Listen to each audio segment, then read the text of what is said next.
Hello everyone, a very warm welcome to all of you on this platform exam प्रहार। Railway group D के 27 नवंबर से लेकर 9 जनवरी 2026 तक हुए सभी शिफ्टों के एग्ज़ाम के करंट अफेयर की श्रृंखला में आज है ये पार्ट 4।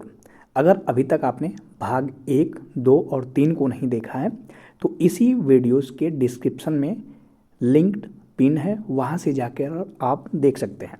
आइए देखते हैं बचे हुए प्रश्नों का क्रम।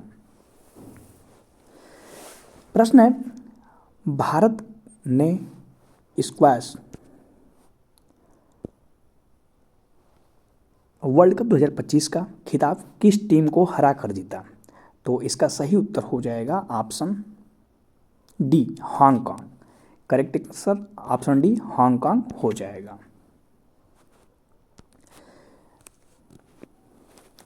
भारतीय स्क्वैश टीम ने चेन्नई में हांगकांग को हराकर स्क्वैश वर्ल्ड कप 2025 का खिताब जीत लिया।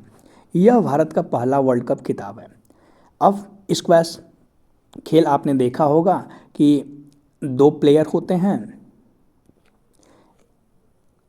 एक छोटी टेनिस गेंद होती है और दीवार पे दोनों प्लेयर आपस में फेंकते हैं टेनिस द्वारा। और क्या होता है, 2 टिप आने के बाद अगर दूसरा अपोनेंट प्लेयर नहीं मार पाता है ना, तो उसको 1 पॉइंट मिल जाता है अदर प्लेयर को। ठीक है, स्क्वैश टीम से संबंधित कुछ भारतीय खिलाड़ियों के नाम याद रखना, जैसे कि अनाहत सिंह, ज्योत्सना चिनप्पा और अभय सिंह।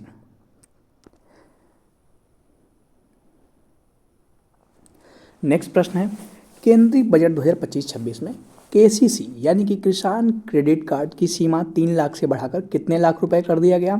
तो ये कर दिया गया 5 लाख रुपए। तो सही उत्तर ऑप्शन बी हो जाएगा, 5 लाख रुपए। केंद्रीय बजट 2025-26 में किसान क्रेडिट कार्ड की सीमा 3 लाख से बढ़ाकर 5 लाख रुपए प्रति हेक्टेयर कर दी गई है, जिससे किसानों को कृषि ऋण के लिए अधिक वित्तीय सहायता मिल सकेगी और उन्हें सशक्त बनाया जा सकेगा। नेक्स्ट प्रश्न है, भारत पोल ऑनलाइन पोर्टल का उद्घाटन किसने किया? बात करें भारत पोल ऑनलाइन पोर्टल, तो इसका उद्घाटन जो है ना, केंद्रीय गृह मंत्री अमित शाह ने किया। तो सही उत्तर ऑप्शन बी हो जाएगा। जबकि ये जो भारत पोल पोर्टल है ना, इसको विकसित किया सीबीआई ने। किसने? सीबीआई ने विकसित किया है। ठीक है, किसने? सीबीआई। ठीक है, और ये इंटरपोल और भारतीय संस्था जो है ईडी, इसके बीच समन्वय यानी कि कोऑर्डिनेशन का वर्क करता है। ठीक है, तो याद रखिएगा। जून 2025 में सासाकावा पुरस्कार 2025 यानी कि UN Sasakawa award for disaster risk reduction किस भारतीय को प्रदान किया गया? तो ये मिला भारतीय मौसम विज्ञान संस्थान के जो हेड हैं डॉक्टर मृत्युंजय महापात्रा। तो सही उत्तर ऑप्शन डी हो जाएगा। ठीक है, ऑप्शन डी बिल्कुल सही हो जाएगा। क्लियर है? देखिए, भारत के एक प्रतिष्ठित मौसम विज्ञानी और भारतीय मौसम विभाग यानी कि आईएमडी के महानिदेशक हैं डॉक्टर मृत्युंजय महापात्रा को भारत में चरम मौसम की घटनाओं और आपदाओं के दौरान जीवन बचाने और नुकसान को कम करने में उनके इम्पोर्टेंट योगदान के लिए जून 2025 में आपदा जोखिम न्यूनीकरण के लिए 2025 का संयुक्त राष्ट्र सासाकावा पुरस्कार प्रदान किया गया। उनके काम ने प्रारंभिक चेतावनी प्रणालियों और आपदा तैयारियों में सुधार लाने में महत्वपूर्ण भूमिका निभाई है। नेक्स्ट प्रश्न है, 11 मई 2025 को ब्रह्मोस, जो कि ब्रह्मा और मतलब इंडिया और रसिया का संयुक्त वेंचर है, एयरोस्पेस एकीकरण और परीक्षण सुविधाओं का उद्घाटन कहाँ किया गया था? The BrahMos aerospace testing faculty was recently inaugurated in which city of Uttar Pradesh? तो ये हुआ उत्तर प्रदेश के लखनऊ शहर में। तो करेक्ट आंसर ऑप्शन बी हो जाएगा, लखनऊ। नेक्स्ट प्रश्न है, प्रवाह और सारथी पोर्टल किसके द्वारा लॉन्च की गई डिजिटल पहल है? तो ये दोनों पोर्टल जो है ना, ये reserve bank of India RBI द्वारा लॉन्च है। ठीक है, तो करेक्ट आंसर ऑप्शन सी हो जाएगा। और बात करें आरबीआई के वर्तमान में जो 26वें नंबर के गवर्नर हैं, इनका नाम याद रखना, संजय मल्होत्रा। ठीक है, संजय मल्होत्रा। आरबीआई की स्थापना 1 अप्रैल 1935 को हुआ था और इसका जो नेशनलाइजेशन एकीकरण हुआ था, मतलब राष्ट्रीयकरण हुआ था, ये हुआ था 1 जनवरी 1949 को। ठीक है, तो याद रखिएगा। क्लियर है। अब यहाँ से जो प्रवाह पोर्टल है ना, इसका फुल नेम याद रखना है। इसका फुल नेम है platform for regulatory application validation and authorisation. Clear है, तो याद रखिएगा। किसके द्वारा लॉन्च किया गया? आरबीआई द्वारा। आइए बढ़ते हैं अपने अगले प्रश्न पे। अमित शाह ने हाल ही में विदेशियों को फिर से जारी या प्रतिस्थापित या कंट्रोल करने हेतु किस एक्ट के माध्यम से कदम उठाया? तो अभी केंद्रीय गृह मंत्री अमित शाह ने जो एक्ट था पासपोर्ट अधिनियम 1920, इसके तहत ये कदम उठाया। तो सही उत्तर ऑप्शन डी हो जाएगा, पासपोर्ट अधिनियम 1920। नेक्स्ट प्रश्न है, 2025 में बाल श्रम से बच्चों को बचाने के मामले में कौन सा राज्य शीर्ष पर रहा? तो ये रहा Maharashtra. Correct answer option B या सी? बी हो जाएगा महाराष्ट्र।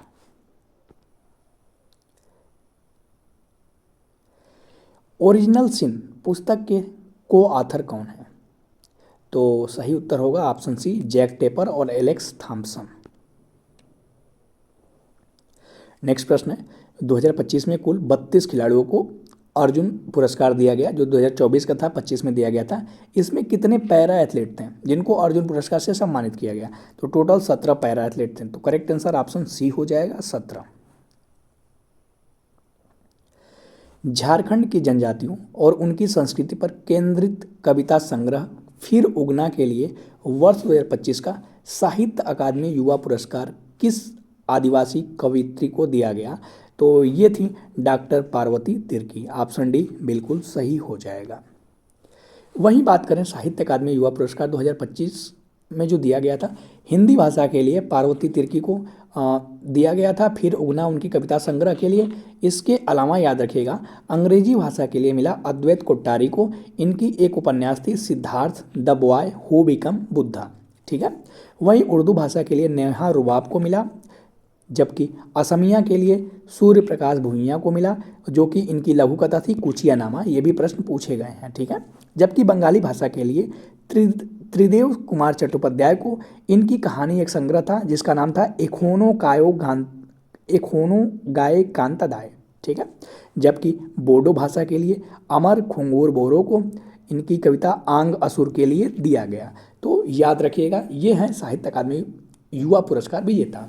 ठीक है, साहित्य अकादमी युवा पुरस्कार की बात करें तो टोटल जो भारतीय संविधान के 8वीं अनुसूची में 8 शेड्यूल में 22 भाषाएं हैं, उनके अलावा 2 अन्य भाषा, एक तो इंग्लिश और दूसरा राजस्थानी। तो टोटल 24 भाषाओं में प्रदान किया जाता है। नेक्स्ट प्रश्न है, फ्रेंच ओपन का वुमेन्स सिंगल जो विजेता हैं कोको गॉफ, ये किस देश के खिलाड़ी हैं? तो बात करें कोको गॉफ की, ये यूएसए के खिलाड़ी हैं। ठीक है, करेक्ट आंसर ऑप्शन सी हो जाएगा, यूएसए। क्लियर। ये 2025 के टोटल 4 ग्रैंड स्लैम हैं, हर साल होते हैं। सबसे पहले ऑस्ट्रेलियन ओपन होता है, फिर फ्रेंच, जिसका एक और नाम है याद रखिएगा रोनाल्ड गैरोस ट्रॉफी, जबकि तीसरे नंबर पे होता है विंबलडन और उसके बाद होता है यूएस। यहाँ से ध्यान दीजिएगा, ऑस्ट्रेलियन और यूएस जो है ना, ये दोनों हार्ड कोर्ट पे खेले जाते हैं, जबकि फ्रेंच ओपन जो है क्ले कोर्ट पे और विंबलडन ओपन ग्रास कोर्ट पे खेला जाता है। अब यहाँ से मेंस विनर और वुमेन्स विनर का सिंगल विजेता है, इनके नाम याद रखना है। तो ऑस्ट्रेलियन ओपन मेंस में जेनिक सिनर और वुमेन्स में मेडिसिन कीज।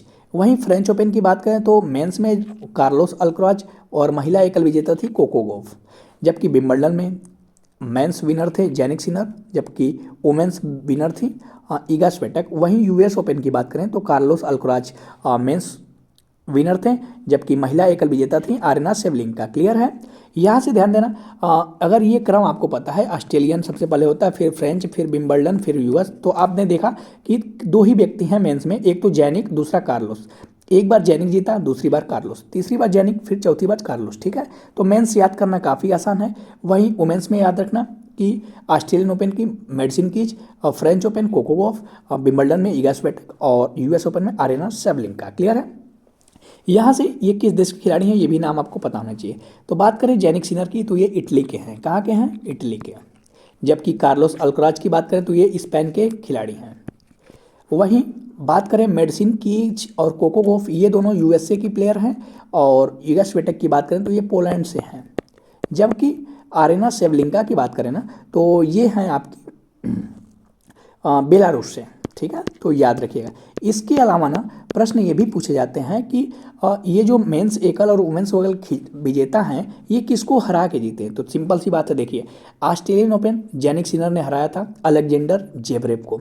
ठीक है, वहीं बाकी अन्य में देखिए फ्रेंच ओपन में जो जीता दूसरा वाला हारा। ठीक है, तो फ्रेंच ओपन में कार्लोस अल्कराज जीता, और कौन हारा? जैनिक हारा। विंबलडन में जैनिक जीता, कार्लोस हारा। तो यूएस में कार्लोस जीता, जैनिक हारा। ठीक है, तो याद रखिएगा। वहीं बात करें ऑस्ट्रेलियन ओपन में मेडिसिन कीज ने किसको हराया? तो ये हराई थी आरेना सेवलिंका को। वहीं फ्रेंच ओपन में भी कोको गॉफ ने आरेना सेवलिंका को हराया था। जबकि विंबलडन ओपन में जो इगा स्वियाटेक ने ये हराई थी अमांडा अनिसमोवा करके थी, उनको हराया था। जबकि यूएस ओपन में भी आरेना सेवलिंका ने अमांडा अनिसमोवा को हराया था। इतना आपको टेनिस ग्रैंड स्लैम 2025 से पता होना चाहिए। आइए बढ़ते हैं नेक्स्ट प्रश्न में। प्रश्न है जो भारतीय मौसम विज्ञान है, इंडियन मेट्रोलॉजिकल डिपार्टमेंट है, जिसके अभी अध्यक्ष हमने देखा, हेड महानिदेशक कौन थे? डॉक्टर मृत्युंजय महापात्रा। तो ये पूछ रहा है 2025 में इसने आईएमडी ने, भारतीय मौसम विज्ञान संस्थान ने अपना कौन से नंबर का स्थापना वर्ष मनाया। ठीक है, तो बात करें आईएमडी की स्थापना जो हुआ था ना, ये हुआ था 15 जनवरी 1875 को। अगर यहाँ से आप काउंट करेंगे तो आपको मिलेगा 2025 में ये इनका 150वें क्रम का स्थापना दिवस था, 150। तो सही उत्तर हो जाएगा ऑप्शन सी, 150वां वर्ष या 1875 में स्थापना हुआ था। ठीक है, ऑप्शन सी बिल्कुल सही हो जाएगा। देखते हैं अगला प्रश्न। विश्व एथलेटिक्स चैंपियनशिप 2025 में पहले स्थान पे कौन सा देश रहा? तो बात करें वर्ल्ड एथलेटिक्स चैंपियनशिप 2025, तो इसमें जो पहले स्थान पर रहा ये रहा यूएसए, यानी कि अमेरिका, संयुक्त राज्य अमेरिका पहले स्थान पर रहा। ठीक है, याद रखिएगा। देखिए यूएसए फर्स्ट पे रहा टोटल 26 पदकों के साथ, जिसमें 16 गोल्ड मेडल थे।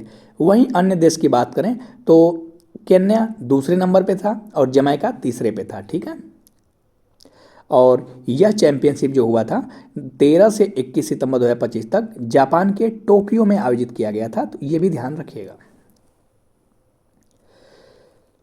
क्लियर है।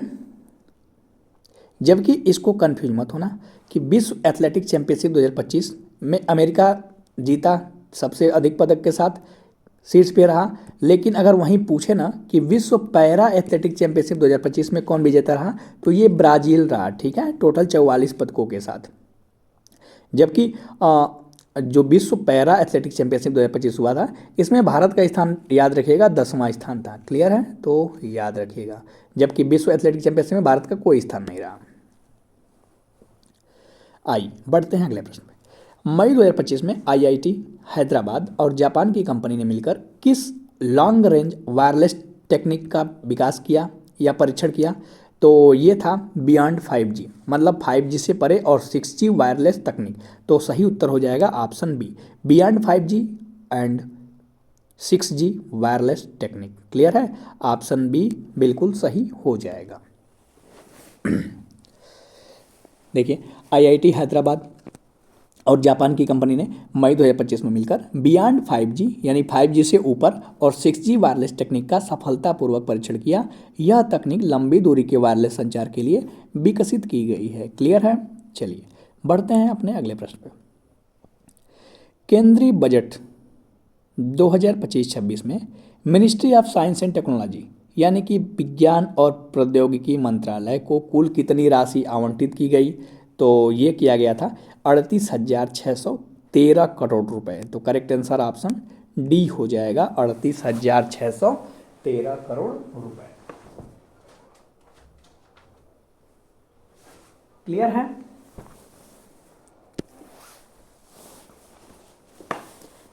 केंद्रीय बजट 2025-26 में विज्ञान और प्रौद्योगिकी मंत्रालय के लिए कुल 38,613.32 करोड़ रुपए आवंटित किया गया था।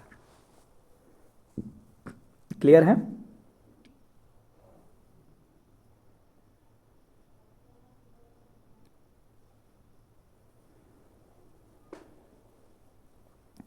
यहां से ध्यान दीजिएगा ना कि विज्ञान और प्रौद्योगिकी मंत्रालय वर्तमान में किसके पास है?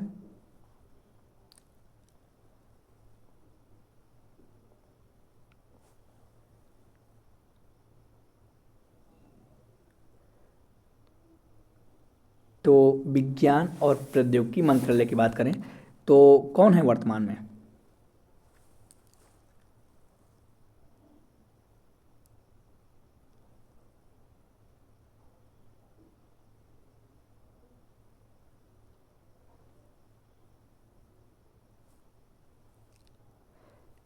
देखिए, रक्षा मंत्री तो राजनाथ सिंह हैं, गृह मंत्री अमित शाह, सड़क और परिवहन मंत्री नितिन गडकरी, वित्त मंत्री निर्मला सीतारमण, स्वास्थ्य और परिवार कल्याण मंत्री जेपी नड्डा, विदेश मंत्री एस जयशंकर, कृषि और कल्याण मंत्री शिवराज सिंह चौहान, वहीं मनोहर लाल आवासन और शहरी कार्य ऊर्जा मंत्री, वाणिज्य और उद्योग मंत्री पीयूष गोयल, शिक्षा मंत्री धर्मेंद्र प्रधान, भारी उद्योग और इस्पात मंत्री एच डी कुमार स्वामी, सूक्ष्म लघु और मध्यम उद्योग मंत्री जीतन राम मांझी, पंचायती राज, मत्स्य पालन और पशुपालन डेयरी मंत्रालय राजीव रंजन के पास है, जिनका निकनेम लल्लन सिंह भी है। वहीं पत्तन पोत परिवहन और जलमार्ग मंत्रालय सर्बानंद सोनोवाल के पास है। सामाजिक न्याय और अधिकारिता मंत्री डॉक्टर वीरेंद्र कुमार हैं। संचार पूर्वोत्तर और क्षेत्र विकास ज्योतिरादित्य सिंधिया के पास है। वहीं रेल सूचना और प्रसारण तथा सूचना प्रौद्योगिकी मंत्री अश्विनी वैष्णव हैं। वहीं नागर विमानन मंत्रालय किजरापू राममोहन नायडू हैं। उपभोक्ता मामले और खाद्य मंत्री प्रहलाद जोशी हैं। जुएल ओराम जनजाति कार्य मंत्री हैं। कपड़ा मंत्री गिरिराज सिंह हैं। भूपेंद्र यादव पर्यावरण वन और जलवायु मंत्री हैं। संस्कृति मंत्री और पर्यटन मंत्री गजेंद्र सिंह शेखावत हैं। महिला और बाल विकास मंत्री अन्नपूर्णा देवी हैं। वही संसदीय कार्य अल्पसंख्यक कार्य मंत्री किरण रिजिजू हैं, जबकि पेट्रोलियम एवं प्राकृतिक गैस मंत्री हरदीप सिंह पुरी हैं। वहीं श्रम और रोजगार युवा कार्यक्रम एवं खेल मंत्री डॉक्टर मनसुख मंडाविया हैं और जी किशन रेड्डी जो हैं कोयला मंत्री हैं। जबकि खाद्य प्रसंस्करण उद्योग चिराग पासवान है और जल शक्ति मंत्रालय सी आर पाटिल के पास है। ठीक है, क्लियर है?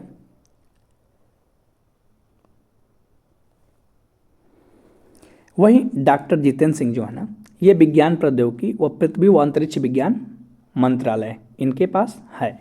ठीक है, तो याद रखिएगा। चलिए बढ़ते हैं अगले प्रश्न में। बैंकिंग और वित्तीय सेवाएं यानी कि बैंकिंग और फाइनेंशियल सर्विस के लिए डिजिटल थ्रेट रिपोर्ट किस कंपनी के सहयोग से लॉन्च की गई? तो ये थी SISA सीसा। करेक्ट आंसर ऑप्शन डी हो जाएगा। क्लियर, ऑप्शन डी बिल्कुल सही हो जाएगा। देखिए क्या है ना कि बैंकिंग और फाइनेंशियल सर्विस के लिए डिजिटल थ्रेट रिपोर्ट वैश्विक साइबर सुरक्षा फर्म सीसा के सहयोग से लॉन्च की गई है। यह रिपोर्ट इलेक्ट्रॉनिक्स और सूचना प्रौद्योगिकी मंत्रालय, जिसे मेइटी बोलते हैं ना, तो ministry of electronic information technology के तहत भारतीय कंप्यूटर इमरजेंसी रिस्पांस टीम जो CERT इन है, CERT मतलब कंप्यूटर इमरजेंसी रिस्पांस टीम और IN से इंडिया होता है, और दूसरा computer security incident response team finance sector जो है के एक सहयोगी प्रयास का परिणाम था। क्लियर है, तो याद रखिएगा।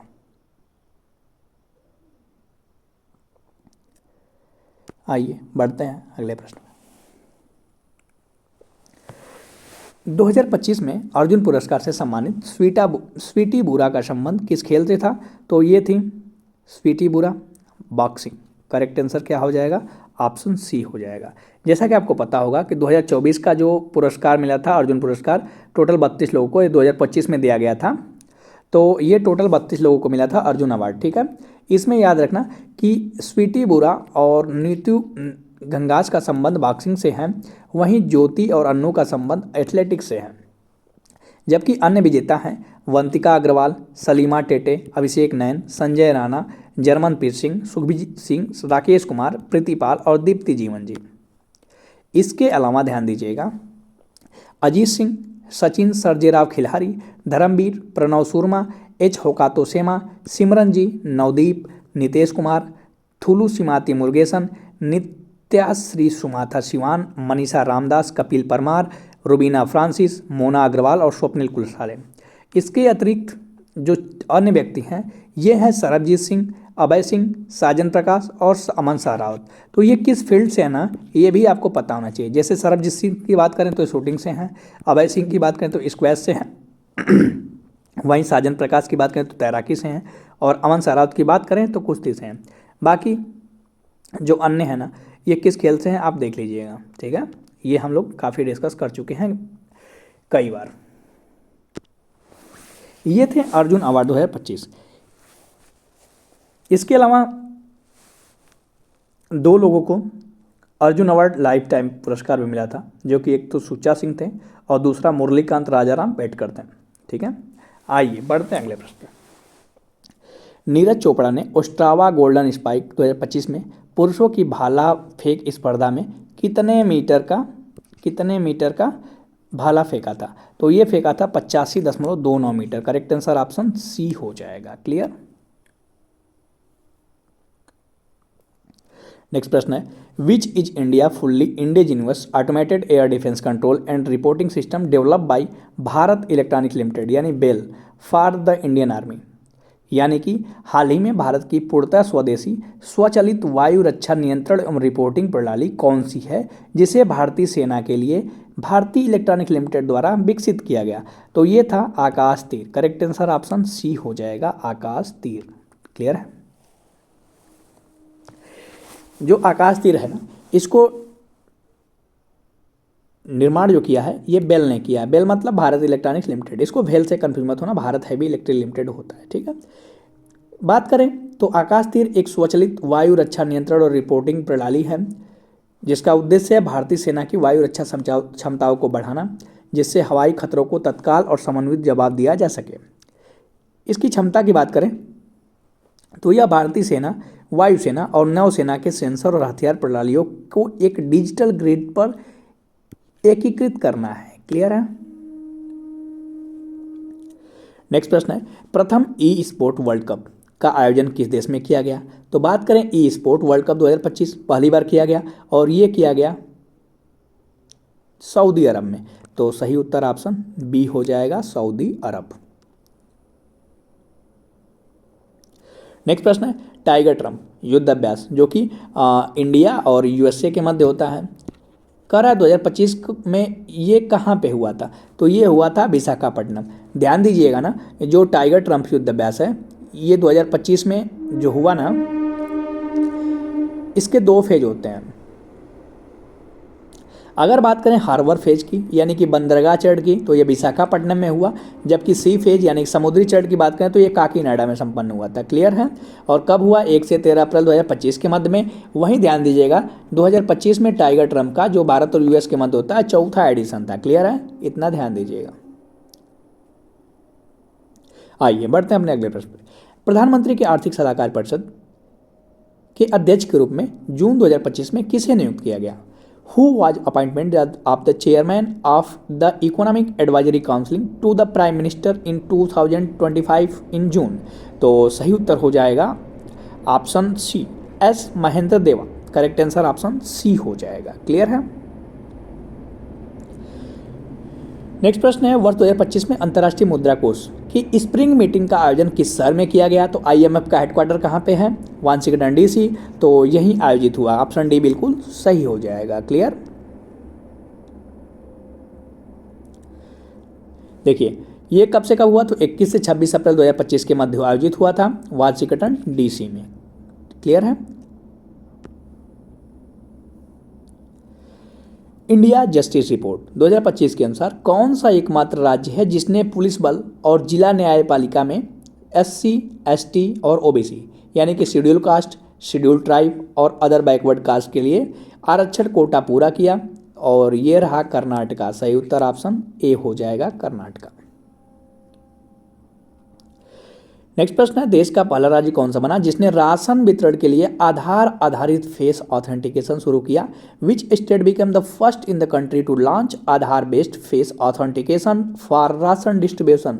सही उत्तर होगा ऑप्शन सी, हिमाचल प्रदेश। ठीक है, ऑप्शन सी बिल्कुल सही हो जाएगा। अगला प्रश्न है, निम्नलिखित में से कौन किसी राज्य के वर्तमान में मुख्यमंत्री नहीं है? जैसा कि आपको पता होगा, वर्तमान में टोटल 28 राज्य और 8 केंद्र शासित प्रदेश हैं। क्लियर? तो यहाँ पे पूछ रहा है कि इनमें से कौन जो है ना, ये किसी राज्य के वर्तमान में मुख्यमंत्री नहीं है, पूछ रहा है। ठीक है, तो देखिए, बात करें भजनलाल शर्मा, तो भजनलाल शर्मा की अगर बात करें तो ये कहाँ के मुख्यमंत्री हैं?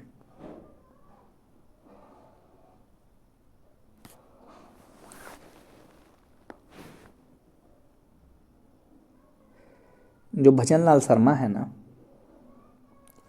ये राजस्थान के सीएम है। ठीक है, तो भजनलाल शर्मा कहाँ के हो गए? राजस्थान के। वहीं हेमंत बिस्वा शर्मा की बात करें तो हेमंत बिस्वा शर्मा जो है ना, असम के वर्तमान में सीएम है। क्लियर है, असम के। जबकि एन चंद्रबाबू नायडू की बात करें तो ये आंध्र प्रदेश के वर्तमान में मुख्यमंत्री हैं। ठीक है, आंध्र प्रदेश के वर्तमान मुख्यमंत्री कौन है? एन चंद्रबाबू नायडू, आंध्र प्रदेश। जबकि ये चंद्रकांत शेखर है ना, ये कहीं के भी सीएम नहीं है। तो करेक्ट आंसर क्या हो जाएगा? ऑप्शन डी हो जाएगा। पूछ रहा है कौन से नहीं है। ठीक है, तो वर्तमान में जो मुख्यमंत्री हैं और राज्यपाल हैं ना, उनका नाम याद होना चाहिए। जैसे अरुणाचल प्रदेश के मुख्यमंत्री पेमा खांडू हैं, त्रिपुरा के मानिक साहा हैं, नागालैंड के नेफ्यूरियो हैं, मणिपुर में अभी राष्ट्रपति शासन है तो कोई नहीं है, मिजोरम की बात करें तो पी लाल दोहिमा है, असम के हेमंत बिस्वा शर्मा हैं, और मेघालय के कानराड संगमा, और वहीं सिक्किम के हैं प्रेम सिंह तमांग। वहीं बात करें हिमाचल प्रदेश के मुख्यमंत्री सुखविंदर सिंह सुक्खू हैं वर्तमान में, उत्तराखंड के मुख्यमंत्री पुष्कर सिंह धामी हैं, पंजाब के मुख्यमंत्री भगवंत मान, और हरियाणा के जो सीएम हैं वर्तमान में नायब सिंह सैनी हैं। वहीं उत्तर प्रदेश सबको पता है योगी आदित्यनाथ हैं, और बिहार के अभी नवंबर में इलेक्शन हुआ था और नए सीएम जो कौन बने? नीतीश कुमार दोबारा बन गए। ठीक है, तो याद रखिएगा। वहीं झारखंड के वर्तमान सीएम है हेमंत सोरेन। वहीं पश्चिम बंगाल की सीएम की बात करें तो ममता बनर्जी हैं। उड़ीसा के सीएम की बात करें तो मोहन चरण मांझी हैं, और मध्य प्रदेश के सीएम डॉक्टर मोहन यादव हैं। वहीं छत्तीसगढ़ के सीएम विष्णुदेव साई हैं। राजस्थान के सीएम की बात करें तो भजनलाल शर्मा है, और गुजरात के सीएम वर्तमान में भूपेंद्र पटेल हैं। महाराष्ट्र के सीएम की बात करें तो देवेंद्र फडणवीस हैं, जबकि कर्नाटक के सीएम है सिद्धारमैया। वहीं गोवा के सीएम की बात करें तो प्रमोद सावंता है, जबकि केरला के सीएम है पिनराई विजयन, और तमिलनाडु के वर्तमान में मुख्यमंत्री हैं एम.के. स्टालिन, और आंध्र प्रदेश के मुख्यमंत्री एन चंद्रबाबू नायडू बता ही दिया, जबकि तेलंगाना के मुख्यमंत्री हैं अनुमूला रेवंता रेड्डी। ठीक है, तो ये 28 राज्य हैं और उनके सीएम मैंने बता दिया, जबकि 8 केंद्र शासित प्रदेश हैं, उनके भी नाम आपको पता होने चाहिए। कौन कौन है? जम्मू कश्मीर, लद्दाख, दिल्ली, पुडुचेरी, अंडमान और निकोबार, इसके अलावा चंडीगढ़, और लक्षद्वीप के अलावा दादर, नागर हवेली और दमन दीव। ठीक है, ये पहले 2 अलग अलग यूटी थे, जब बाद में इसको एक में मर्ज कर दिया गया 2020 के आसपास में। ठीक है, तो याद रखिएगा। वर्तमान में केवल 3 ऐसे यूटी हैं जहां पे सीएम है। एक तो जम्मू कश्मीर, जम्मू कश्मीर के सीएम वर्तमान में उमर अब्दुल्ला हैं, जबकि दिल्ली की सीएम रेखा गुप्ता हैं, और पुडुचेरी के सीएम की बात करें तो एन रंगास्वामी हैं। ठीक है, तो इतना आपको पता होना चाहिए। आइए बढ़ते हैं अगले प्रश्न पे। वर्ष 2025 में भारत का कुल मत्स्य यानी कि मछली उत्पादन कितना टन रहा? तो ये रहा लगभग 195 लाख टन। तो करेक्ट आंसर ऑप्शन सी हो जाएगा, 195 लाख टन। आइए देखते हैं अगला प्रश्न। विश्व वायु गुणवत्ता रिपोर्ट 2025 के अनुसार भारत की वैश्विक रैंक क्या है? According to the world air quality report 2025, what is the India global rank? तो भारत का स्थान रहा 5वां। करेक्ट आंसर ऑप्शन डी हो जाएगा, 5वां स्थान। जबकि बात करें पहले 4 देश कौन थे, तो फर्स्ट स्थान पे चाड रहा, दूसरे पे बांग्लादेश, तीसरे पे पाकिस्तान, और चौथे पे कांगो था, और 5वें पे भारत का नंबर था। ठीक है, तो याद रखना ये था IQAR 2025 का इंडेक्स। बढ़ते हैं अपने अगले प्रश्न पे। वर्ष 2025 में जो ऋण को छोड़कर भारत की सरकार की राजस्व प्राप्तियां लगभग कितनी हैं? In 2025-26 what are the approximate revenue receipt excluding borrowing मतलब ऋण को छोड़कर of the government of India, तो ये है 34.9 लाख करोड़। ऑप्शन सी बिल्कुल सही हो जाएगा, 34.9 लाख करोड़ रुपए। नेक्स्ट प्रश्न है, विवादों में रहा कांचागाची बोवली, जो कि असम में शायद है ना, वन क्षेत्र का कुल कितना क्षेत्रफल विवाद में रहा था, तो ये था अप्रॉक्स 400 एकड़। तो करेक्ट आंसर ऑप्शन सी हो जाएगा, 400 एकड़। नेक्स्ट प्रश्न है, 2025 में इसरो की बात करें तो इसरो का हेडक्वार्टर कहाँ पे है? बेंगलुरु। जी हाँ, बेंगलुरु में है। इसरो की स्थापना 2015 नहीं भैया 1969 में हुआ था, ठीक है। वहीं इसरो के वर्तमान में हेड है ना, इनका नाम याद रखना, ये कौन है? वी नारायणन। वर्तमान में इसरो के हेड कौन है? वी नारायणन। आइए अब प्रश्न पे क्या पूछ रहा है कि इसरो ने अपने 100वें मिशन के लिए किस प्रक्षेपण यान का यूज किया, तो ये किया था GSLV F-15। Correct answer option B हो जाएगा, जियो सिंक्रोनस लॉन्च व्हीकल F-15, ठीक है। ऑप्शन बी बिल्कुल सही हो जाएगा। देखिए, बात करें 2025 में इसरो के 100वें मिशन के लिए GSLV F-15 प्रक्षेपण यान का यूज किया गया, जिसने NVS-02 नेविगेशन उपग्रह को सफलतापूर्वक लॉन्च किया और भारत की जो भारत की नाविक प्रणाली है ना, नेविगेशन सिस्टम भारत का नाविक जिसका नाम है, को मजबूत किया। और यह मिशन 29 जनवरी 2025 को हुआ था, ठीक है। तो करेक्ट आंसर क्या हो जाएगा? GSLV F-15। नेक्स्ट प्रश्न है, बिहार विधानसभा चुनाव में 2025 में बीजेपी को कितनी सीट मिली थी, ठीक है। जैसा कि आपको पता होगा 2025 में बिहार में इलेक्शन था नवंबर में, और नीतीश कुमार मुख्यमंत्री बन गए। वहीं पूछ रहा है सबसे ज़्यादा सीट किसको मिला, तो आपको पता ही होगा बिहार को मिला था। तो बिहार माफ करना, बीजेपी को मिला था। तो बीजेपी को सबसे ज़्यादा सीट कितनी मिली थी, तो 89 सीटें मिली थी, ठीक है। तो करेक्ट आंसर क्या हो जाएगा? 89, 89 सीटें, ठीक है। और जो JDU था, जनता दल यूनाइटेड, इसको 85 सीटें मिली थी, 85। 21 जून 2025 को 11वें अंतर्राष्ट्रीय योग दिवस, तो याद रखना इंटरनेशनल योगा डे कब मनाया जाता है? 21 जून को प्रत्येक वर्ष, के मुख्य राष्ट्रीय कार्यक्रम का नेतृत्व जो प्रधानमंत्री मोदी ने किया था, ये कहाँ किया था, तो ये किया था आंध्र प्रदेश के विजयक में। तो विजयक को ही विशाखापट्टनम बोलते हैं, तो करेक्ट आंसर ऑप्शन बी हो जाएगा, विशाखापट्टनम में।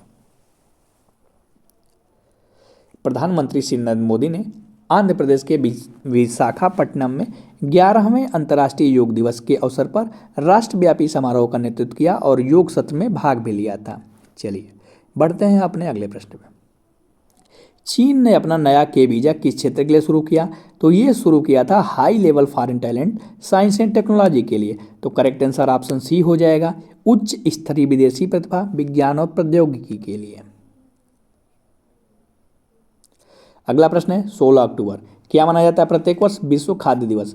पूछ रहा है कि 16 अक्टूबर को मनाया गया विश्व खाद्य दिवस की थीम क्या थी 2025 की।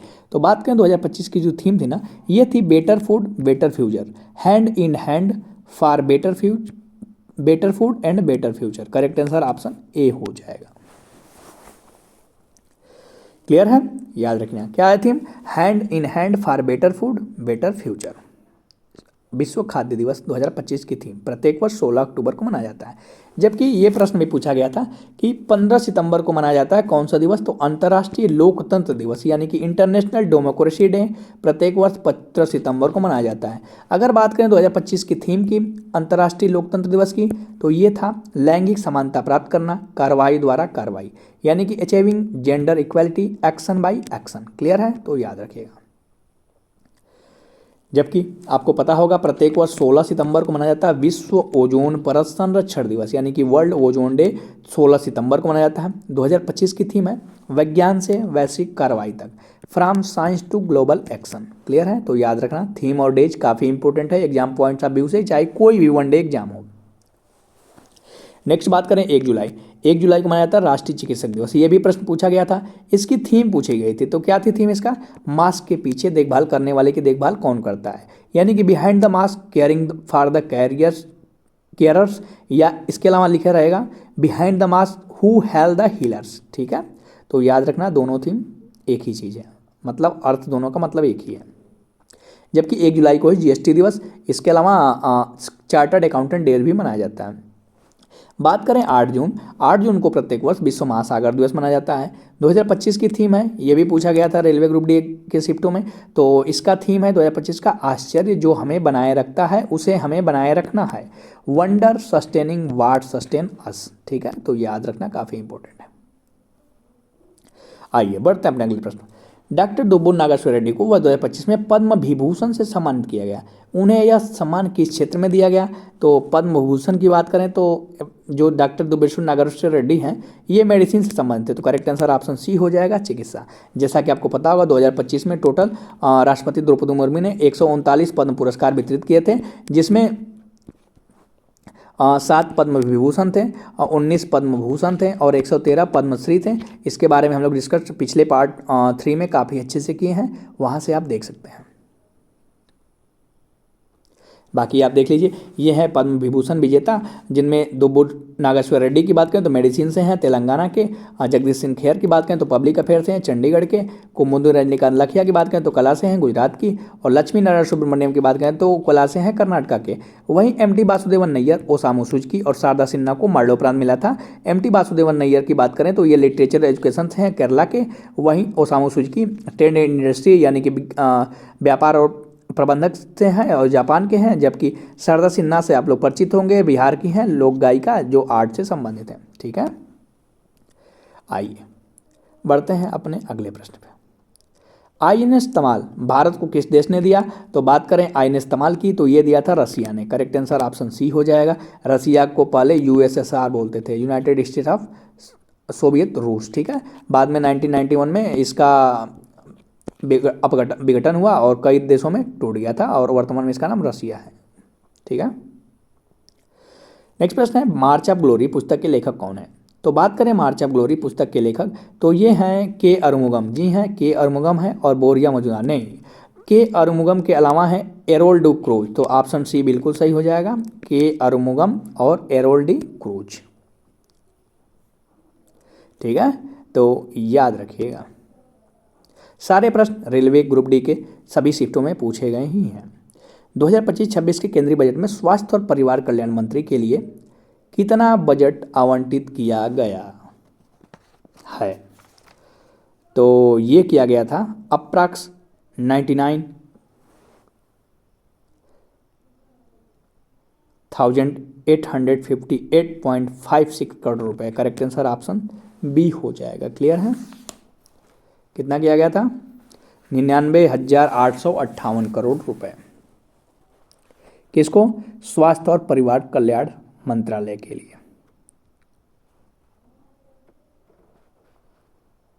और वर्तमान में स्वास्थ्य और परिवार कल्याण मंत्री कौन है? जेपी नड्डा। ये भी ध्यान दीजिएगा।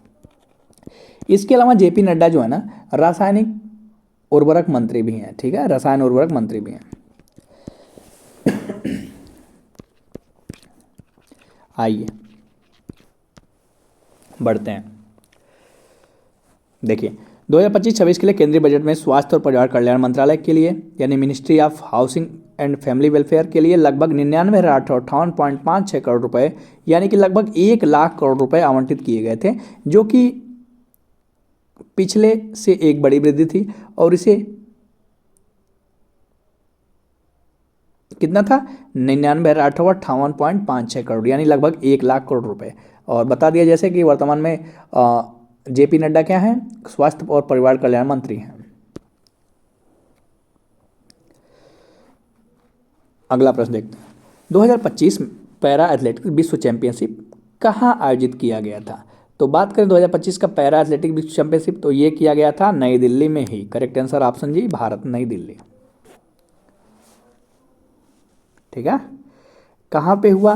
तो नई दिल्ली के जवाहरलाल नेहरू स्टेडियम में हुआ था। कब से कब? 27 सितंबर से लेकर 5 अक्टूबर 2025 के मध्य।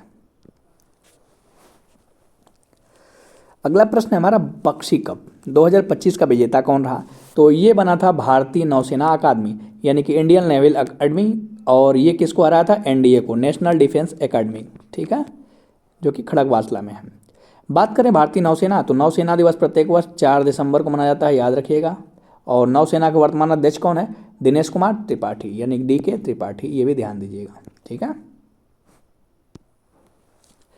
आइए देखते हैं अगला प्रश्न। NGT जिसकी स्थापना कब हुई थी? 2010 में। ठीक है, और वर्तमान में कौन है इसके हेड? प्रकाश श्रीवास्तव करके।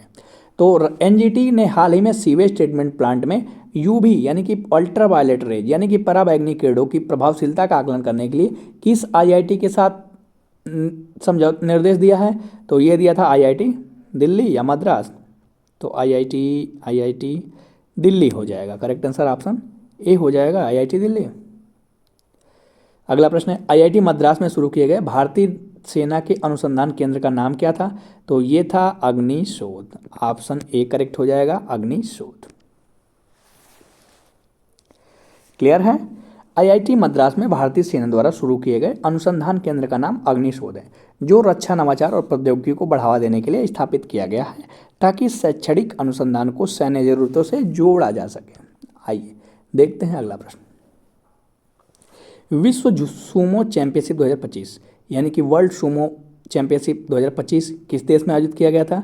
तो ये किया गया थाईलैंड में। करेक्ट आंसर ऑप्शन बी हो जाएगा, थाईलैंड। और थाईलैंड के बैंकॉक में आयोजित किया गया था। वहीं बात करें अगले प्रश्न की, तो विजन इंडिया @2047 योजना की तैयारी की जिम्मेदारी किस संस्था को दी गई है? तो ये दिया गया नीति आयोग को। किसको? नीति आयोग। बात करें नीति आयोग की, नीति आयोग की स्थापना 1 जनवरी 2015 को हुआ था योजना आयोग के स्थान पर, और इसका फुल नेम होता है national institute for transforming India. और नीति आयोग के अध्यक्ष जो होते हैं प्रधानमंत्री ही होते हैं, वर्तमान में नरेंद्र मोदी हैं। जबकि उपाध्यक्ष की बात करें तो उपाध्यक्ष कौन है? सुमन बेरी हैं। और CEO कौन है नीति आयोग के? तो BVR सुब्रमण्यम हैं। वहीं अन्य ऑप्शन की बात करें तो RBI की स्थापना 1 अप्रैल 1935 को हुआ था।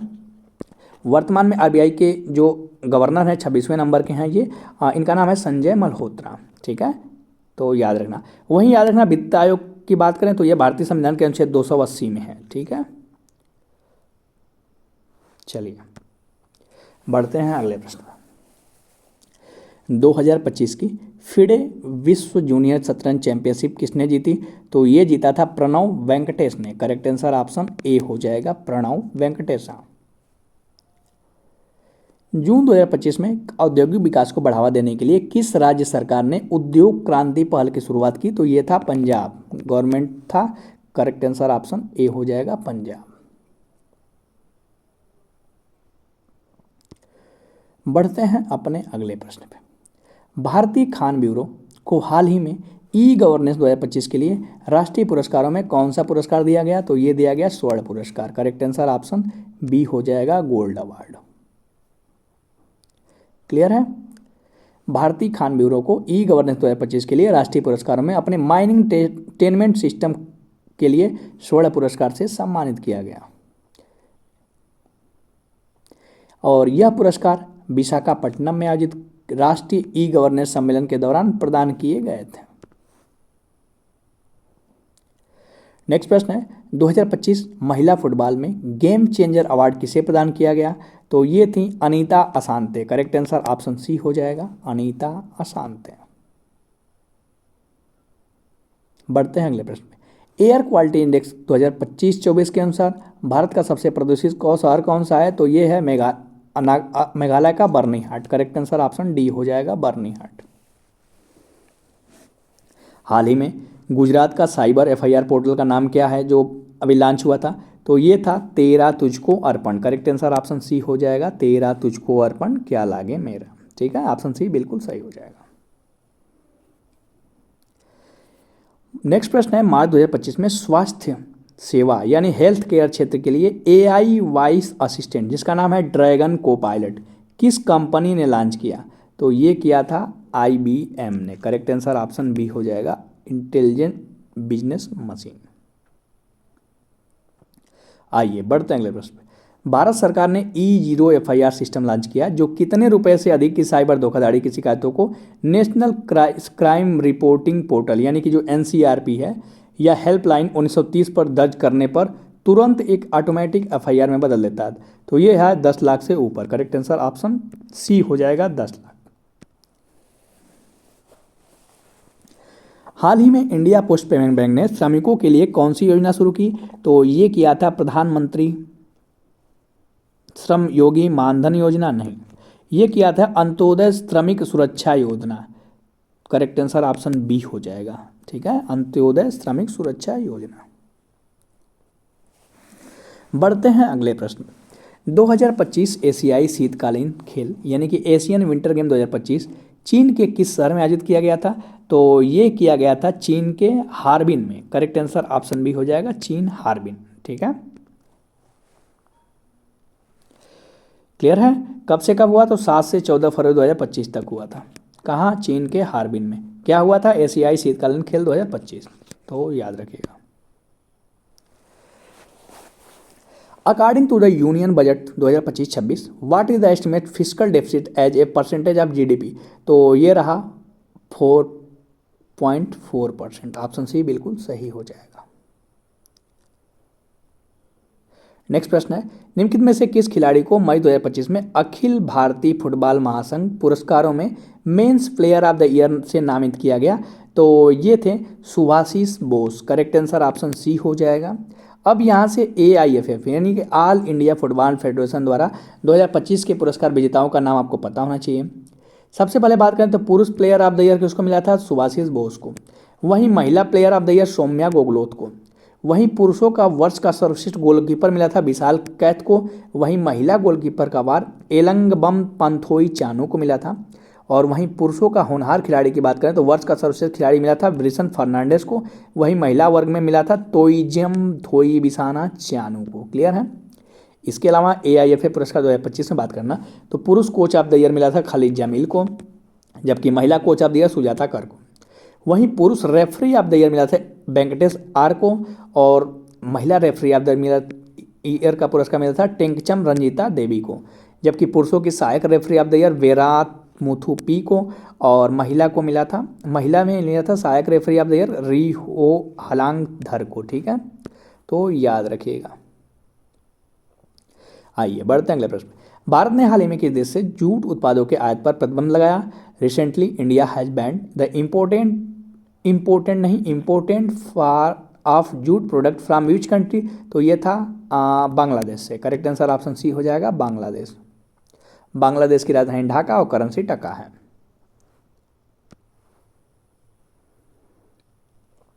मई 2025 में पुर्तगाल के नए प्रधानमंत्री कौन बन गए दोबारा? तो ये बने Luis Montenegro. Correct answer option C हो जाएगा, लुइस मोंटेनेग्रो। प्रधानमंत्री नरेंद्र मोदी ने अक्टूबर 2025 में 42,000 करोड़ की लागत से किसानों के लिए कौन सी योजना लॉन्च की? तो अभी आपको पता होगा कि प्रधानमंत्री कृषि धन धान योजना। तो करेक्ट आंसर क्या हो जाएगा? ऑप्शन सी हो जाएगा, PM धन धान कृषि योजना। नेक्स्ट प्रश्न है, सिविल सेवा दिवस 2025 की विषय क्या थी?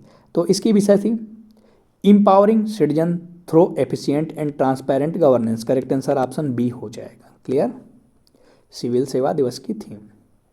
और सिविल सेवा दिवस प्रत्येक वर्ष कब मनाया जाता है? तो ये मनाया जाता है 21 अप्रैल को। ठीक है, इसकी थीम याद रखना, विकसित Bharat holistic development of India with focus on saturation approach. दोनों का मतलब एक ही होता है। ठीक है, तो याद रखिएगा। क्लियर है। और ये क्यों माना जाता है?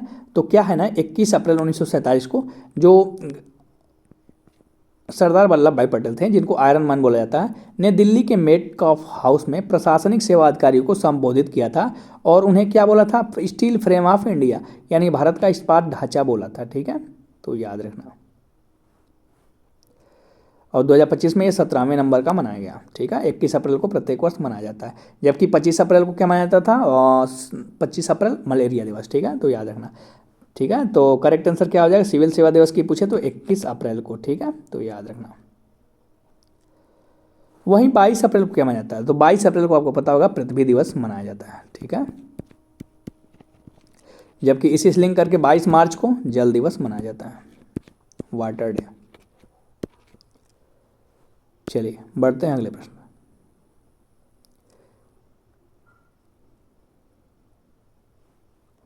अगला प्रश्न क्या है? ग्लोबल यूनिकॉर्न इंडेक्स 2025 में भारत का स्थान क्या रहा? तो यूनिकॉर्न इंडेक्स 2025 में भारत का स्थान रहा तीसरा। करेक्ट आंसर ऑप्शन सी हो जाएगा, थर्ड पोजीशन पे था। तो फर्स्ट और सेकंड पे कौन थे?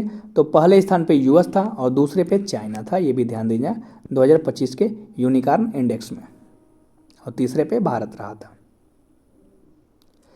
जुलाई 2025 में स्विमिंग वर्ल्ड चैंपियनशिप में किस कनाडाई स्विमर ने माइकल फेल्प्स का रिकॉर्ड तोड़ा? तो ये थे summer Macintosh. Correct answer option A हो जाएगा, समर मैकिन्टोश।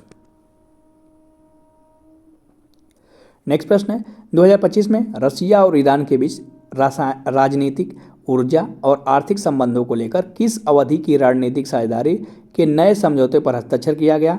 तो ये किया गया 20 साल के लिए। करेक्ट आंसर ऑप्शन बी हो जाएगा, 20 ईयर्स। आइए बढ़ते हैं अगले प्रश्न में।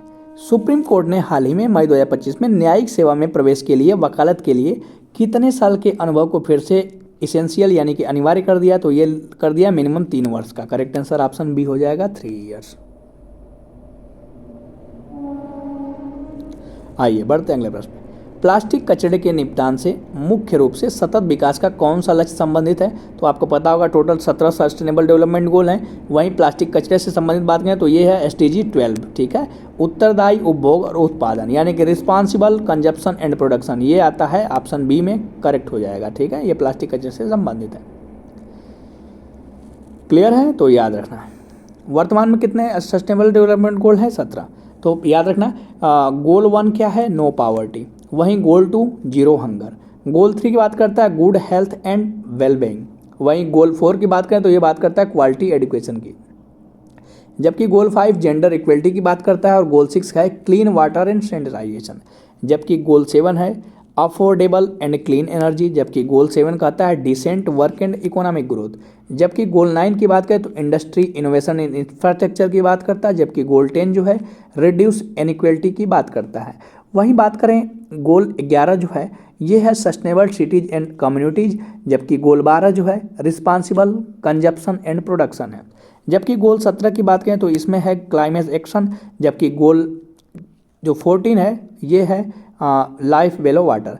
जबकि गोल 15 की बात करें तो लाइफ ऑन लैंड। जबकि गोल 16 की बात करें तो piece justice and storing institution है। और गोल 17 जो है पार्टनरशिप फॉर द गोल्स है। ये टोटल 17 सस्टेनेबल डेवलपमेंट गोल हैं।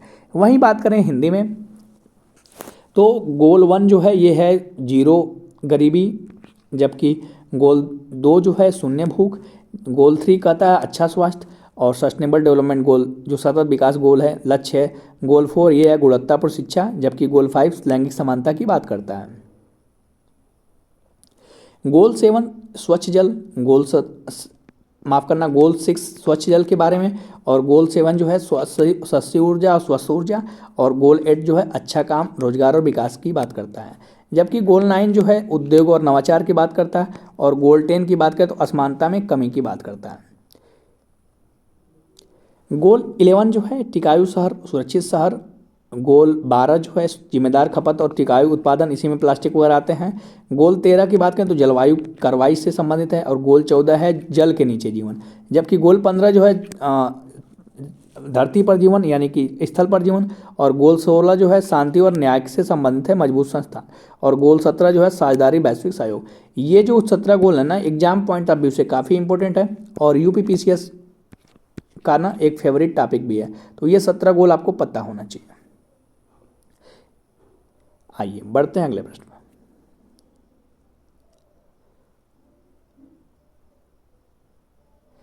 अल्पसंख्यकों को रोजगार और वित्तीय सहायता प्रदान करने के लिए सितंबर 2025 में रेवंत अन्ना का सहारा मिल स्क्रीन ला कोसम योजना किस राज्य द्वारा शुरू किया गया था? तो ये किया गया था तेलंगाना। तो करेक्ट आंसर ऑप्शन ए हो जाएगा, तेलंगाना। तेलंगाना सरकार ने सितंबर 2025 में अल्पसंख्यकों को रोजगार और वित्तीय सहायता प्रदान करने के लिए रेवंत अन्ना का सहारा, मिस्क्रीन ला कोसम और इंदिरा अम्मा अल्पसंख्यक महिला योजना जैसी नई योजनाएं शुरू की थी। इसका जो पर्पज है ना गरीब समुदाय को मोपेड और 1 लाख तक का वित्तीय सहायता यानी फाइनेंशियल हेल्प प्रदान करना। साथ ही इंदिरा अम्मा अल्पसंख्यक महिला योजना के तहत महिलाओं को स्वरोजगार के लिए 50,000 रुपये देने का वादा है। आगे बात करते हैं, जो अगला प्रश्न हमारा है, भ्रष्टाचार धारणा सूचकांक यानी कि करप्शन परसेप्शन इंडेक्स 2024, जो कि 2025 फरवरी में आया था, तो इसमें भारत का स्थान क्या रहा। तो बात करें करप्शन परसेप्शन इंडेक्स 2025 में जो 24 का आया था, इसमें भारत का स्थान रहा 96। तो करेक्ट आंसर ऑप्शन सी हो जाएगा। और स्कोर की बात करना तो यहाँ पे स्कोर रहा था 38। ठीक है, तो याद रखिएगा। अगला प्रश्न है अजय वारियर। अजय वारियर 2025, जो कि भारत और अमेरिका के मध्य होता है, तो वही पूछता भारत का किसके साथ होता है। तो अजय वारियर की बात करें तो भारत और, माफ करना, अमेरिका नहीं, यूके के मध्य होता है, तो लंदन के मध्य। करेक्ट आंसर ऑप्शन सी हो जाएगा, भारत और यूनाइटेड किंगडम के मध्य में। आइए देखते हैं अगला प्रश्न। इसरो यानी कि इंडियन स्पेस रिसर्च ऑर्गेनाइजेशन अर्थात भारतीय अंतरिक्ष अनुसंधान संगठन के वर्तमान में अध्यक्ष कौन है। तो आपको पता ही होगा कि doctor V Narayanan. Correct answer option A हो जाएगा, डॉक्टर वी नारायणन। अगला प्रश्न है डीआरडीओ के अध्यक्ष कौन है वर्तमान में। तो डीआरडीओ यानी कि डिफेंस रिसर्च डेवलपमेंट ऑर्गेनाइजेशन, इसकी स्थापना 1 जनवरी 1958 को हुआ था, इसीलिए प्रत्येक वर्ष 1 जनवरी को डीआरडीओ स्थापना दिवस मनाया जाता है। और इसका जो हेडक्वार्टर है नई दिल्ली में है। इसका जो मोटो है ना, आदर्श वाक्य है, बलस्य से मूलम विज्ञानम, यानी कि स्ट्रेंथ ओरिजिन इन साइंस है। और वर्तमान में अध्यक्ष की बात करें तो डीआरडीओ के वर्तमान अध्यक्ष है Sameer V Kamath. Correct answer option C हो जाएगा, एस वी कामत। क्लियर है, तो याद रखना इनका कार्यकाल मई 2026 तक बढ़ाया गया है। अगला प्रश्न है 2025 में कितने व्यक्तियों को पद्म पुरस्कारों से सम्मानित किया गया था। तो टोटल पद्म पुरस्कारों की बात करें तो 139 लोगों को, जिनमें 7 पद्म विभूषण था, 19 पद्म भूषण था और 113 पद्मश्री पुरस्कार था। कौन देता है, राष्ट्रपति प्रदान करते हैं। वर्तमान में राष्ट्रपति कौन है, द्रौपदी मुर्मू है। ये नाम याद रखना, इसके बारे में हम लोग डिस्कस कर चुके हैं। आइए देखते हैं अगला प्रश्न। मेजर ध्यानचंद खेलरत्न पुरस्कार 2025, जो कि 24 का था, 25 में दिया गया था, इनमें से किसको दिया गया है। तो देखिए मेजर ध्यानचंद खेलरत्न अवार्ड 2025 जो 24 का था, टोटल 4 लोगों को दिया गया था। एक तो थे मनु भाकर, तो ये तो सही हो गया। इसके अलावा जो 3 थे ना, उनका नाम भी याद रखना। मनु भाकर के अलावा याद रखना एक तो थे डी गुकेश, जो कि शतरंज के खिलाड़ी हैं। इसके अलावा हरमनप्रीत सिंह, हॉकी से संबंधित। और एक थे, कौन थे, हरमनप्रीत सिंह के अलावा प्रवीण कुमार, जो कि पैरा एथलीट थे। तो ये चारों नाम याद रखना। मेजर ध्यानचंद खेलरत्न पुरस्कार 2025, जो कि 24 का था, 25 में दिया गया था। कौन कौन है, डी गुकेश की बात करें तो शतरंज यानी कि चेस से संबंधित है। हरमनप्रीत सिंह की बात करें तो हॉकी के खिलाड़ी हैं। मनु भाकर की बात करें तो निशानेबाजी यानी शूटिंग से संबंधित है। और प्रवीण कुमार की बात करें तो पैरा एथलेटिक्स से संबंधित हैं। ठीक है, तो याद रखिएगा, काफ़ी इंपॉर्टेंट है। चलिए बढ़ते हैं अगले प्रश्न। अमन सहरावत, जो कि अर्जुन पुरस्कार 2024 से सम्मानित किया गया था, इनका संबंध किससे है। ये भी रेलवे एग्जाम में पूछा गया था, मतलब सारे एग्जाम में ही पूछे गए थे। तो ये जो है ना अमन सहरावत, ये जो हैं ये संबंधित है कुश्ती से। तो करेक्ट आंसर ऑप्शन सी हो जाएगा, रेसलिंग से संबंधित है। जैसा कि आपको पता होगा 2024 का 25 में जो दिया गया था, टोटल 32 लोगों को अर्जुन अवार्ड दिया गया था। नाम और किस फील्ड से हैं, काफ़ी इंपॉर्टेंट हो जाता है। जैसे बात करें ज्योति याराजी और अन्नू रानी, ये दोनों एथलेटिक्स से संबंधित हैं। वहीं नीतू घंगास और स्वीटी बुरा का संबंध बॉक्सिंग से है, जबकि वंतिका अग्रवाल का संबंध शतरंज से है। वहीं सलीमा टेट्टे, अभिषेक नयन, संजय राणा, जर्मनप्रीत सिंह, सुखजीत सिंह, ये सभी लोग हॉकी से संबंधित हैं। जबकि राकेश कुमार की बात करें तो पैरा आर्चरी, प्रीति बाल की बात करें तो पैरा एथलीट, और दीप्ति जीवन जी की बात करें तो ये भी पैरा एथलीट्स हैं। इसके अलावा अर्जुन पुरस्कार 2024 के जो विजेता है ना, ये है Ajeet Singh para athlete, Sachin Sarjerao, Dharambir, Pranav Sharma, H Hokato Sema और सिमरन जी, ये सभी किससे हैं, पैरा एथलीट से संबंधित है। वहीं नैदीप की बात करें तो ये पैरा एथलीट से हैं, इनको आपने देखा होगा और जेवलिन थ्रो में, ठीक है, भाला फेंक में। जबकि नितेश कुमार की बात करें तो ये भी पैरा एथलीट से संबंधित है। जैसा कि आपको यहाँ से प्रश्न एक और बना था, टोटल कितने पैरा एथलीटों को अर्जुन अवार्ड मिला था 2024 का 25 में। तो टोटल 17 पैरा एथलीट थे जिनको अर्जुन अवार्ड मिला था, ये भी पूछा गया था। ठीक है, वहीं याद रखना कि पैरा बैडमिंटन से संबंधित दो खिलाड़ी थे, एक तो सुमाथी सिवान थी और मनीषा रामदास थी, जबकि एक सिंगल पैरा जूडो से संबंधित जिनका नाम था कपिल परमार। ठीक है। रुबीना फ्रांसिस की बात करें तो पैरा शूटिंग से थी और मोना अग्रवाल भी पैरा शूटिंग से थी। वहीं स्वप्निल कुसालो की बात करें तो ये शूटिंग से संबंधित थे। ठीक है, तो याद रखिएगा। जबकि सरबजीत सिंह की बात करें तो शूटिंग से, अभय सिंह स्क्वैश से, साजन प्रकाश तैराकी से और अमन सौरात कुश्ती यानी कि रेसलिंग से संबंधित हैं। ये टोटल 32 लोग थे जिनको अर्जुन अवार्ड 2025 दिया गया था। इसके अलावा ध्यान दीजिएगा ना कि Arjun award life time award जो पुरस्कार दिया गया था टोटल 2 लोगों को दिया गया था। एक तो थी सुचा सिंह जो कि एथलेटिक्स हैं और दूसरा मुरलीकांत राजाराम पेटकर थे जो कि पैरा तैराक थे। ठीक है। वहीं यहाँ से भी प्रश्न बना है द्रोणाचार्य पुरस्कार। द्रोणाचार्य पुरस्कार भी 2 कैटेगरी में दिया जाता है। अगर रेगुलर कैटेगरी की बात करें तो 3 लोगों को दिया गया था। एक तो सुभाष राणा थे जो कि पैरा शूटिंग से संबंधित हैं, दीपाली देशपांडे की बात करें तो शूटिंग से संबंधित हैं और संदीप सांगवान की बात करें तो हॉकी से संबंधित हैं।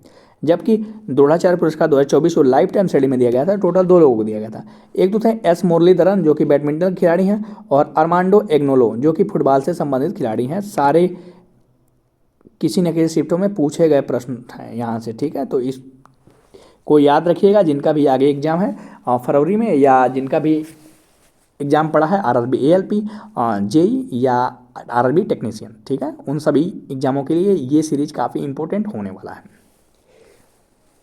आइए देखते हैं अगला प्रश्न। नवंबर 2025 में छत्तीसगढ़ के नवा रायपुर में ब्रह्म कुमारीज के शांति शिखर का उद्घाटन किसने किया? तो ये किया था प्रधानमंत्री मोदी ने। ठीक है, और आपको पता होगा कि छत्तीसगढ़ की स्थापना हुआ था 1 नवंबर 2000 को और इसीलिए 1 नवंबर को 2025 में इसका सिल्वर जुबली मनाया गया। ठीक है, 25वां स्थापना दिवस मनाया गया, सिल्वर जुबली बोलते हैं। ठीक है, छत्तीसगढ़ की राजधानी क्या है? रायपुर। छत्तीसगढ़ की वर्तमान सीएम की बात करें तो विष्णुदेव साई हैं, तो ये आप लोग ध्यान दीजिएगा। माफ करना, छत्तीसगढ़ के वर्तमान मुख्यमंत्री हैं, जी हाँ, विष्णुदेव साई हैं और राज्यपाल की बात करें तो रमन डेका हैं। क्लियर है, तो याद रखना छत्तीसगढ़ जो है ना ये एमपी से कट के 2000 में अलग हुआ था। ठीक है, तो ये भी ध्यान देना। इसके अलावा ना उत्तराखंड की भी स्थापना दिवस मनाया गया 2025 में 25वां, क्योंकि इसका भी ये भी अलग हुआ था उत्तराखंड उत्तर प्रदेश से अलग होके। ठीक है, 15 नवंबर को। ठीक है, और झारखंड जो है 9 नवंबर को हुआ था। ठीक है, जबकि झारखंड 15 नवंबर को अलग हुआ था बिहार से। ठीक है, तो तीनों याद रखना 2000 में ही अलग होकर राज्य बने थे। आइए बढ़ते हैं अगले प्रश्न में। हाल ही में सामाजिक विकास के लिए दूसरा विश्व शिखर सम्मेलन 2025 का आयोजन कहाँ किया गया? तो ये किया गया डेनमार्क की राजधानी कोपेनहेगन में। करेक्ट आंसर ऑप्शन डी हो जाएगा।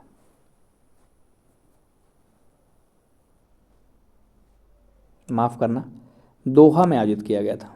ठीक है, इसको करेक्ट कर लीजिए।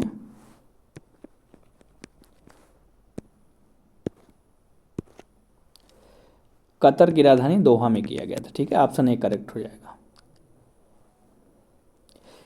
ये कब हुआ? तो 4 से 6 नवंबर 2025 के मध्य दूसरा विश्व सामाजिक विकास शिखर सम्मेलन 2025 कतर की राजधानी दोहा में किया गया था।